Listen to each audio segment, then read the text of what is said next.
into my head. Were those statues there before? Boer waves his little cuttlefish tentacles and moves his finger across the paper. They're new. A different icon for each of the 7 noble virtues. He's not lying. They're all there. All the personality quirks that give Hellions a massive cultural hard-on. Cunning, ruthlessness, ferocity, deception, silence, strength, joy. They're represented by a collection of demonic marble figures with leathery wings and forked tongues, bent spines and razor dorsal fins, clusters of eye stalks and spider legs. The colonnades look like the most fucked up miniature golf course in the universe, and they're on what's supposed to be the new city hall. I have an idea. How about instead of the Legion of Doom, we put up the Rat Pack and the lyrics to Luck Be a Lady? Excuse me, says Boer.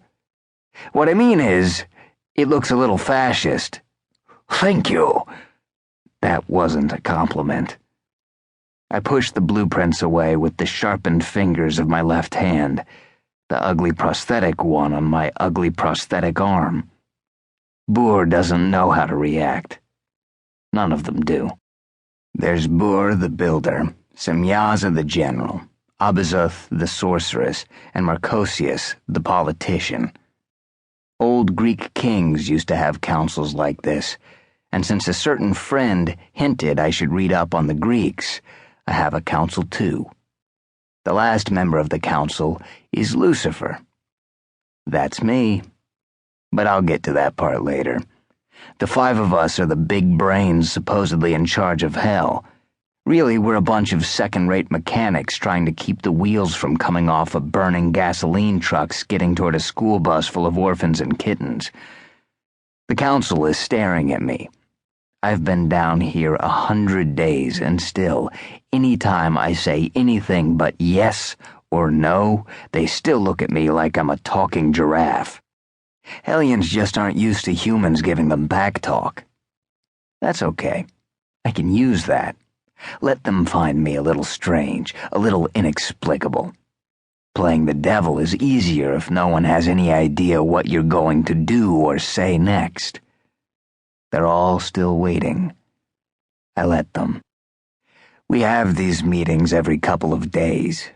We're rebuilding hell after it went up in flames like a flash paper bikini when the original Lucifer, the real Lucifer, blew out of town after sticking me with the job. The trouble for the rest of the council is that I don't know how fast I want downtown back in working order. I say to Boer, I'm fine with Hellion pride. It's troubled times, the team's in last place, and they need a pep rally.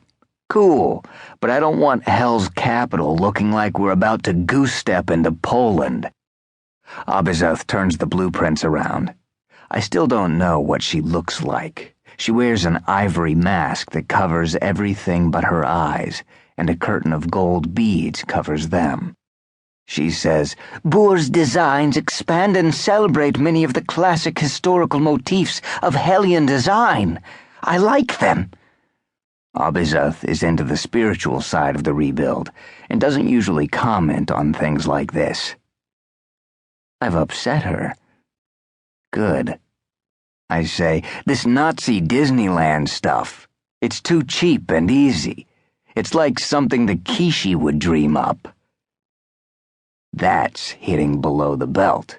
Calling a Hellion a Kishi is like calling Chuck Norris Joseph Stalin.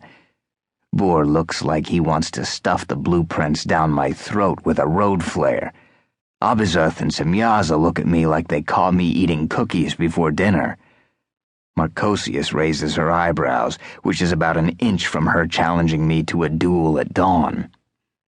The bad dad thing usually works. Hellions are big on pecking orders, and I have to remind them regularly who's at the top. Now they need a pat on the head from Good Dad before things go all Hansel and Gretel and I end up in the oven. You're a talented guy, Boer. You get to redesign all of Pandemonium for the first time in about 1 billion years. No one's going to